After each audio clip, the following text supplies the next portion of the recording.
Hi guys, and here I have all the questions, most frequently asked questions with me, and we're going to pick one of our members to answer these questions. Okay, you ready, Kat? Yes, I'm ready. Yes. Oh my gosh! The questions Who is the luckiest member of our group that will be the first to answer the most frequently asked questions? Okay, let's start with. na. Let's start with. Let's start with Reese, of course. Yes, one of our Reese. besties. Hi, Reese. Hi, Reese. So, which do you prefer? We're going to pick questions for you, or you're going You're the one. to pick the questions for yourself? So you pick your own questions. Okay, good. Go ahead. Oh my. The question is. I want to be the one who read it. Can I read it? You're the one who read it. Okay. Oh my god. How do you see Miguel based on his conversation with Sadie? I think on this chapter of the book, with regards to his conversation with Sadie, I can say that he was kind of liberated since he was able to talk about sex or something like that. Oh, so interesting. interesting. Yeah. How Miguel's behavior is. My gosh. So it's kind of liberated. Yeah, Yeah. because he grown up there at the United States. United States, Yeah, New York. yeah, that's why. Okay. So it's acceptable for him to have that kind of attitude. Yeah, you know that. Yeah. Okay, next question. Next question. And Who will next be the person. second lucky person to answer the questions? Okay. You pick. No, you pick. Okay, I pick the person or I pick the questions? You Which pick one? the person. Oh my god. Okay, I'll go with blood. Okay. So Hi, let's friend. go with Vladimir. Yeah. It's a Vladimir. So Let's go, Vladimir. go ahead, pick your questions and answer it.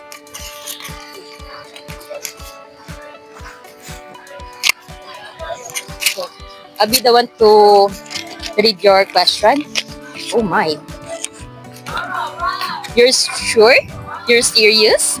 Are you Okay. sure? Okay. So, did you read the book of Miguel Syjuco, right? Yeah. Yeah. Okay, this is your question, Vladimir. Yes. So, how does Ilustrado critique the Philippine socio-political system? The novel critics This question corruption is quite interesting. and inequality and some of our politicians that doesn't really serve the country. Some of them just run just for money. Some of them are just corrupt, using the power of the politics to bought some properties to the farmers just to make it subdivision. So that's why Ilustrado was made by Miguel what is his name again? Syjuco, Miguel yes. Syjuco. So that novel uses to criticize politics of the Philippines. Oh, Thank you. interesting. Politics. Both politics, Yes. corruption. So Miguel is also interested in politics, you know. Where's the question?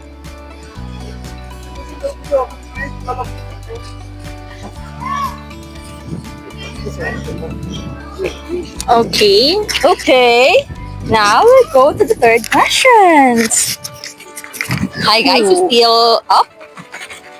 So, you still up, guys? Next, of course, we're not going to forget our Christine's character, which is portrayed by Andre. Sorry. Of course, we're not going to forget the person who portrayed Miguel's character. Miguel. Yes. You pick your questions. So do you want me to read your questions or do you want Read to the read it one. by yourself? I read. Okay.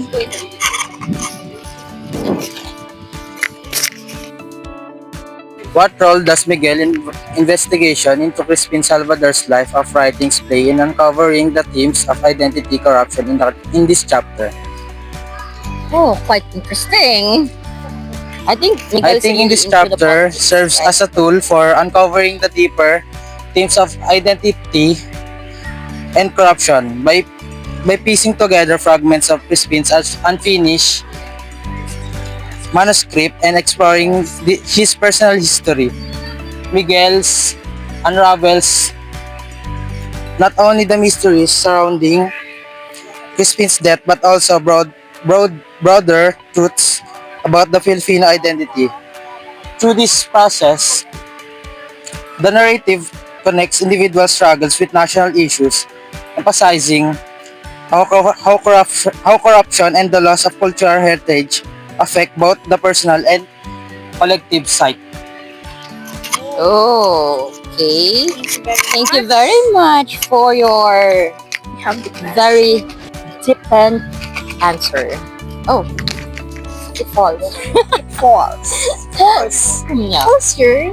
Okay, since Andre already answered the questions, so I think if you might answer.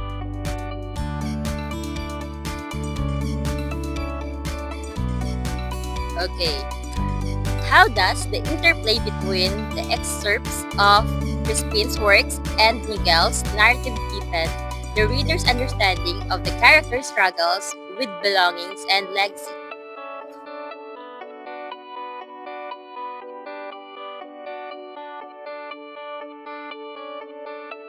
It creates a layered storytelling approach that enhances the reader's understanding of the characters' struggles with belonging legacy. Crispin experts provide sharp, satirical um, sh- commentary on Philippine society, while Miguel's narrative reveals his personal quiz to define his place within it. This just juxtaposition highlights the parallels between Crispin's attempts to leave a meaningful legacy and Miguel's search for purpose, illustrating the universal tension between self-discovery and cultural responsibility.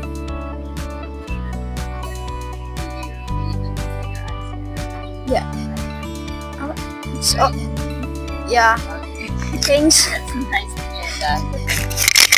So, since she really convinced herself with her answers. Okay, let's give it a try for we knows. Pick a question and answer it. Stop shaking it. It's a lucky charm, you know. Oh my god! Okay, let's start. So the question will be. So this is my question. Why does the story go back and forth between the past and the present? The story moves between the past and the present to show how the past affects the present. By doing this, the author help us understand how the life of Crispin Salvador and the history of the Philippines shape the characters' lives and choices today. Okay. So that question is really interesting. Yeah, Right? I know, right? Because we know Miguel is a writer who really uses fictions, past and presents, and other modes of writing in his novels, right? Yeah. Yeah. Not only his story. Yeah. Miguel's really known for that kind of techniques when he wrote novels. He actually uses past and presents, fictions, and realities. Okay. Was there a part of the book that stood up on you? Oh, everybody can answer this kind of questions. Okay, I have my own cat. I really have my own answer to this. But okay, I'll start. Okay. For me, the part where where Crispin really stood up to his dream.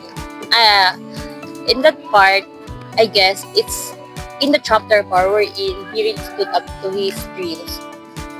His family was known from, I think it's Bacolod, yeah, and they engaged from politics. But his parents, his grandparents, really want him to be part of the politics. But because he is a writer, he wants to be a writer. So he just followed his dream. So he left his house with nothing but his suitcase, and then flew to the America to stand, yeah, to achieve his dreams, to really have this kind of um, dream come true. You know how it feels. Okay, Reese. How about you, Reese? Is there a part of the book that stood out to you?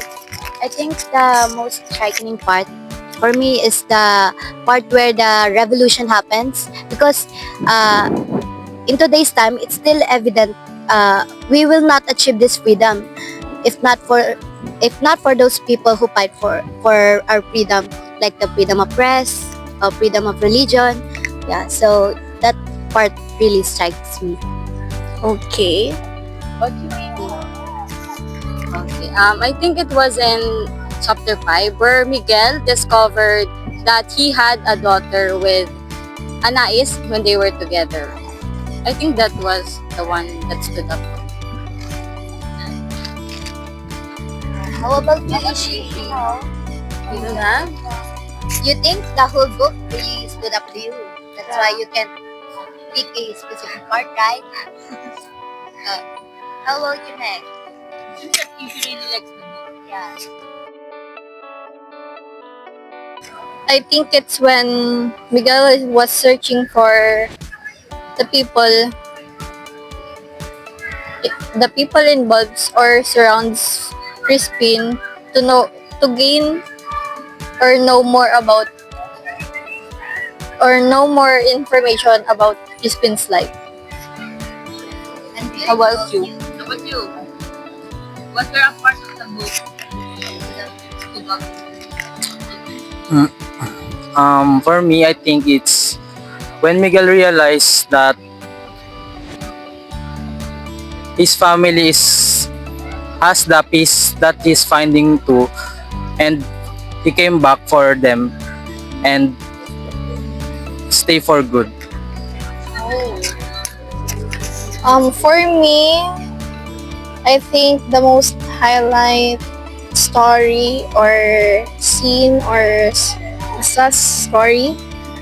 I think when Crispin Salvador wrote the lost manuscript, which is the TBA, the Bridges Ablaze. So I just admired him because he has a bravery to, to write the story about corruptions and illegal doings in political society here in the Philippines.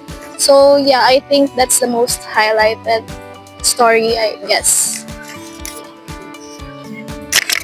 Okay, thank you so much. Oh my gosh! Now down to two more questions. Last two more questions. Okay.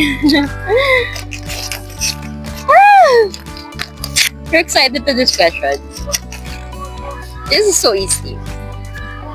Did you have a favorite character? Who wants to answer first? How about you, Kat? Since you're the last one. Yes. Yes, okay. And who is it?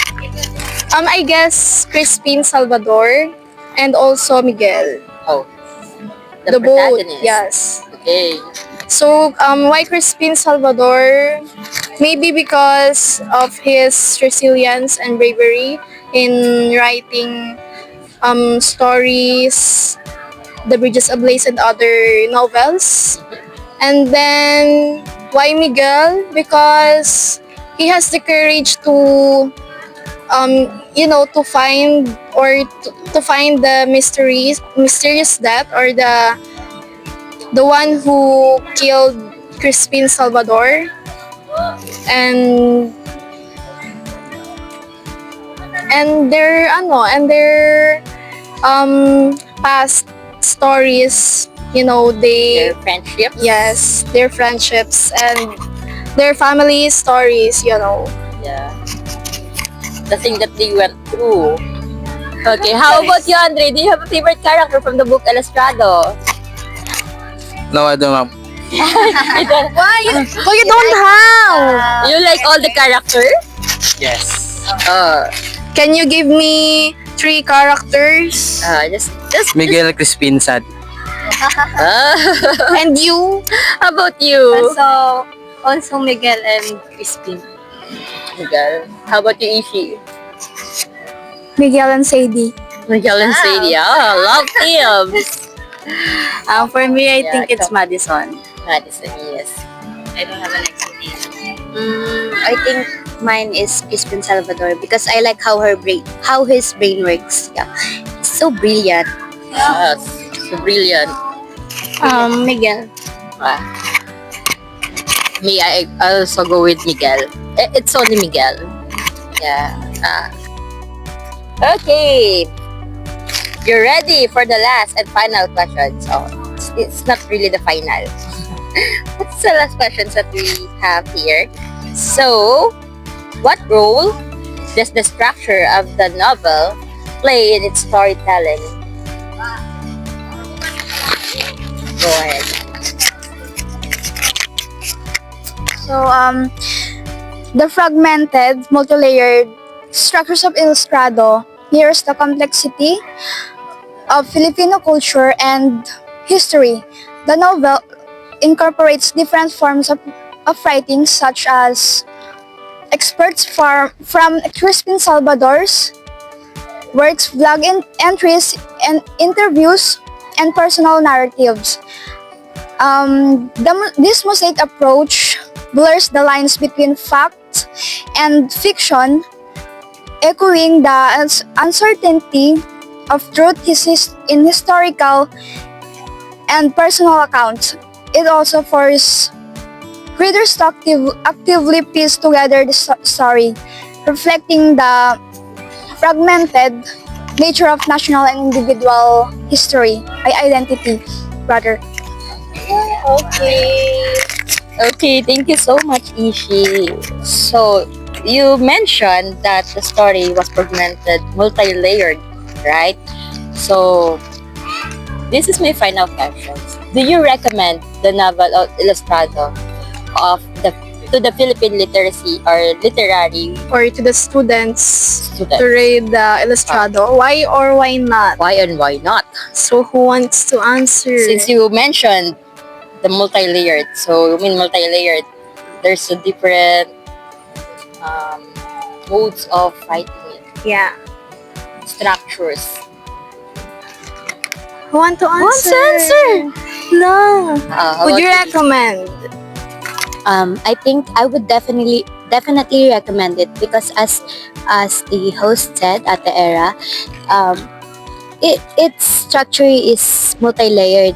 It does not only talks about one emotion. It tackles all emotions: happiness, anger, sadness, and this story also tells how how can we fight for our freedom, and what is the connection of politics in our daily life. So I think it is important and necessary for students to read this if they want to know the history of the Philippines. How about you, Ishi? Do you recommend? Yes, definitely. Absolutely. How about you? Next. Me? Yes, I would really definitely recommend this novel of Ilustrado by Miguel Syjuco because it's not only about talking the past and present. From his book, what I've observed from his book is he also writes some fictions versus reality. Yeah, so it really plays on your minds.